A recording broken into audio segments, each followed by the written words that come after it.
Hey guys, today I will tell you how to sell Dogecoin through Robinhood. Let's get started. Start from the main screen and scroll down to find the crypto section. Locate Dogecoin in your holdings and tap it to open the details page. If maintenance is active, you'll see a notification, but typically you'll see buy or sell options. Tap sell to begin the selling process.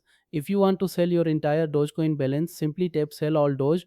The app will generate an order summary showing the current value and estimated proceeds. Carefully review all details to ensure accuracy before proceeding. When ready, swipe right on the confirmation screen to execute the sale. The app will confirm sold once the transaction processes. The proceeds will automatically add to your buying power for future investments. From there, you can choose to withdraw funds to your bank account if desired. I've created a detailed guide on the withdrawal process that I'll link below. Selling cryptocurrency requires attention to current market conditions for optimal timing. And that's it guys. If you like this video, please subscribe. Thanks for watching.